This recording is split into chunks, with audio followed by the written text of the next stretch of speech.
Good morning students. आज हम आपको 11th क्लास का लेसन नंबर 7 पॉवर्टी की का नेक्स्ट टॉपिक जो कि पॉवर्टी एलिवेशन प्रोग्राम एक क्रिटिकल असेसमेंट, यानी जो आपने गरीबी को दूर करने के लिए जो कार्यक्रम आपने पढ़े उनका एक असेसमेंट किया गया है। इसमें एक मूल्यांकन वैल्यूएशन किया गया है।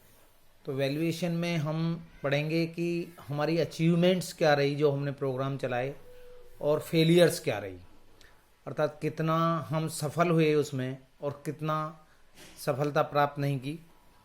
तो देखिए, जो पॉवर्टी एलिवेशन प्रोग्राम जो चलाए गए थे उनके वैल्यूएशन करने के लिए किए गए अध्ययन से हमें ज्ञात होता है कि पॉवर्टी एलिवेशन की दिशा में कुछ अचीवमेंट्स हमें प्राप्त हुई, कुछ प्रगति हुई।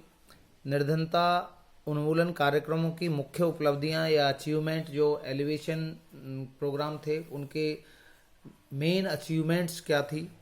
सबसे पहला पॉइंट है, निर्धनता रेखा से नीचे रहने वाले लोगों के प्रतिशत में कमी हुई है। बीपीएल बिलो पॉवर्टी लाइन से नीचे जो लोग रहते थे उनकी संख्या में कमी आई है। पहली अचीवमेंट इसकी थी। ये 1973-74 में यह जो थे बीपीएल से नीचे रहने वाले लोग जो थे 55% थे, जो 2011-12 में कम होकर 21.9% हो गए। तो एक हमारी अचीवमेंट थी कि हम उन्हें अपने इन कार्यक्रमों के माध्यम से जो कि सरकार ने चलाए उनके माध्यम से कुछ बीपीएल परिवारों की संख्या को कम करने में सफल हुए हैं। सेकंड, निर्धनता उन्मूलन कार्यक्रमों के कारण निर्धन लोगों को मजदूरी अर्थात आय में वृद्धि हुई है। यानी पॉवर्टी एलिवेशन प्रोग्राम्स के कारण जो पुअर लोग थे उनकी इनकम बढ़ी है या उनकी वेज बढ़ी है। इसका कहता है कि इससे उनके पोषण स्तर या न्यूट्रिशनल लेवल की वृद्धि को सहायता प्राप्त हुई है, अर्थात वो पहले की अपेक्षा अब अच्छा भोजन प्राप्त करने में सफल हुए हैं। सेकंड है, लेकिन इन कार्यक्रमों की से वांछित परिणाम प्राप्त नहीं हो सके। यानी जितना हमने डिजायर किया था, इच्छा की थी कि इससे जो है इतना हम सफल हो जाएंगे, वो सफलता हमें प्राप्त नहीं हुई। इसमें हम कुछ चीज़ों को या कुछ बिंदुओं को अचीव नहीं कर पाए। जटिल कार्यविधि के कारण प्रशासन और कार्यान्वित करने वाले कर्मचारी गण प्रभावपूर्ण ढंग से अपना कार्य संपन्न नहीं कर सके। उनकी प्रगति को देखने का कोई भी प्रबंध नहीं था। यानी क्योंकि इसका जो प्रोसीजर था तो वो प्रोसीजर बहुत कॉम्प्लेक्स था, यानी जटिल था, कठोर था, जिसको समझने में बड़ी दिक्कत आ रही थी उन लोगों को जो इसका एडमिनिस्ट्रेशन कर रहे थे और जो इनको वास्तव में प्रयोग कर रहे थे। उनके सामने समस्याएं आई जिसके कारण वो अपने कार्य को पूरी तरह से ठीक प्रकार से नहीं कर पाए। और साथ में जो लोग इसके मैनेजमेंट में लगे हुए थे, एडमिनिस्ट्रेशन में लगे हुए थे, उनका सुपरविजन ऊपर से करने वाला कोई अधिकारी नहीं था। अर्थात उन्हें काम दे करके उन्हें अकेले छोड़ दिया गया, उनकी मॉनिटरिंग समय समय पर नहीं की गई। नेक्स्ट है, कार्यक्रम को चलाने वाले अधिकारी भी निर्धन व्यक्तियों की अपेक्षा धनी, शिक्षित तथा साधन संपन्न व्यक्तियों का ही समर्थन करते थे। पॉवर्टी एलिवेशन कार्यक्रम जिन लोगों के हाथों में दिया उनको ऑपरेट करने वाले लोग ज़्यादातर अमीर लोगों के फेवर में थे और उन्हीं की साइड से सारी प्लानिंग वो करते थे ताकि अमीर लोगों को और धनी लोगों को और संपन्न लोगों को ही जो है उसका फायदा हो। इसके बाद है, दूरस्थ क्षेत्रों में रहने वाले निर्धन ग्रस्त जो गांवों के भीतरी भागों में रहते थे की अवहेलना की गई क्योंकि उन तक पहुंचना बहुत कठिन था। ऐसे लोग जो दूर के एरियाओं में दूर के क्षेत्रों में रहते थे, जहाँ तक कि पहुँचना बड़ा कठिन होता था, ऐसे लोगों की को इग्नोर कर दिया गया और उन तक पहुँचने का प्रयास नहीं किया गया। नेक्स्ट है साख। साख कहते हैं क्रेडिट को, विपणन कहते हैं मार्केटिंग को। क्रेडिट और मार्केटिंग आदि सुविधाएं प्रदान करने वाली जिन संस्थाओं की आवश्यकता थी, उनसे विशेष समर्थन प्राप्त नहीं हो सका। गरीबी को दूर करने के लिए धन की आवश्यकता होती है और कुछ संस्थान इस धन को प्रोवाइड कराते हैं। तो ऐसे संस्थान जो गरीबों को गरीबी दूर करने के लिए मनी प्रोवाइड कराते हैं या उधार जिसको हम क्रेडिट कहते हैं वो प्रोवाइड कराते हैं, साथ में मार्केटिंग का जो काम करने में लगे हुए थे लोग, वो लोग जो है उन लोगों का भी विशेष सपोर्ट नहीं मिल पाया, जिसके कारण जो है ये प्रोग्राम बहुत ज़्यादा सफल नहीं हो पाए।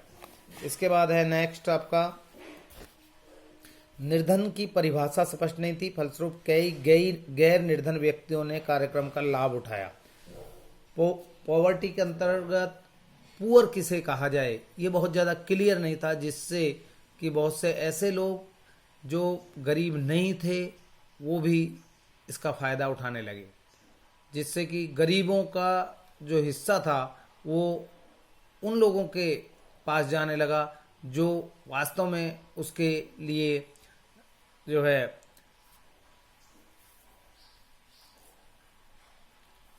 योग्य नहीं थे, एबल नहीं थे।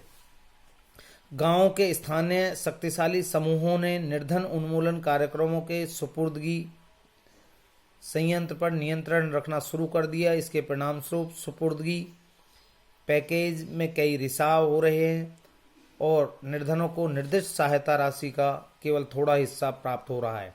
अर्थात गांव में जो समृद्ध लोग थे उन्होंने निर्धनता से संबंधित जितनी भी एड मिली, जितना भी राशन और वस्तुएं गरीबों के लिए पहुंचाई गई, उन पर ग्रामीण क्षेत्रों के समृद्ध लोगों का जो है यानी जो धनी लोग थे उनका वर्चस्व हो गया और उन्होंने राइट्स और अपनी जो है पावर उसने का प्रयोग करके अपने अधिकार में ले लिए, जिसके कारण गरीबों को इससे सीधा लाभ नहीं पहुंच सका।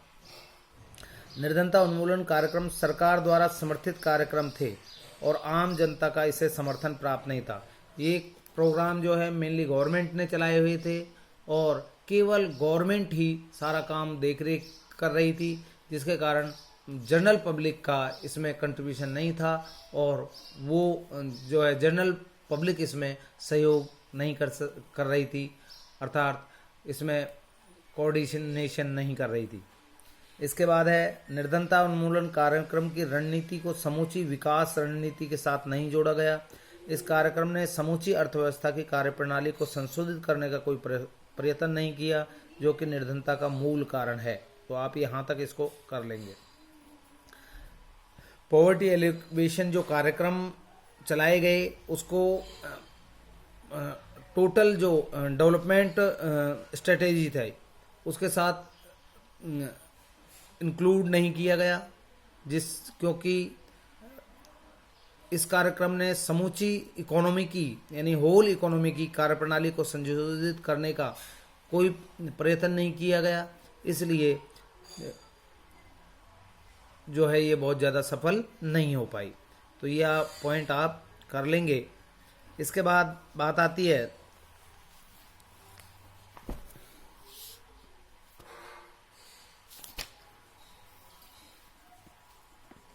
नेक्स्ट और इसका लास्ट टॉपिक, और वो है देखिए निर्धनता उन्मूलन कार्यक्रम पर एक तेंदुलकर कमेटी बनाई गई थी और तेंदुलकर कमेटी ने अपनी एक रिपोर्ट दी। भारत में निर्धनता रेखा को परिभाषित करने और निर्धनता का सही अनुमान लगाने के लिए प्रधानमंत्री के आर्थिक सलाहकार सुरेश तेंदुलकर की अध्यक्षता में ये जो है कमेटी बनाई गई और उसने एक रिपोर्ट दी। ऐसी सर्वव्यापी आलोचना की जा रही थी कि योजना आयोग जो प्लानिंग कमीशन था निर्धनता के अनुमान वास्तविकता से कहीं कम स्तर पर दर्शा रहे हैं। योजना आयोग द्वारा अपनाए गए कैलोरी आधार, कैलोरी मीन्स ऊर्जा जो मिलनी चाहिए भोजन से, उसको आधार बनाकर, जो कि ग्रामीण क्षेत्र के लिए आपको पीछे पढ़ाया कि 2400 कैलोरी प्रति व्यक्ति प्रतिदिन है, और शहरी क्षेत्र के लिए 2100 कैलोरी प्रति व्यक्ति प्रतिदिन है, को वर्ष यानी ईयर 1973-4 में परिभाषित किया गया था। इस कैलोरी को प्राप्त करने के लिए आवश्यक भोजन की लागत को रुपए में व्यक्त किया गया, अर्थात इतनी कैलोरी कितने जो है रुपए खर्च करके प्राप्त की जा सकती है, इस लागत को ही निर्धनता रेखा कहा गया। सरकारी अनुमानों के अनुसार ईयर 2004-5 में ग्रामीण क्षेत्रों में यह लागत 356 रुपये प्रति व्यक्ति प्रति माह थी, और शहर में 539 रुपये प्रति व्यक्ति प्रति माह थी। अर्थात 2004-5 के अकॉर्डिंग रूरल एरिया में जो व्यक्ति 356 रुपये खर्च करता है प्रति माह, वो गरीब नहीं है। इसी तरह अर्बन एरिया में जो 539 रुपये प्रति महीने प्रति मंथ खर्च करता है भोजन इत्यादि पर, वो गरीब नहीं माना गया था।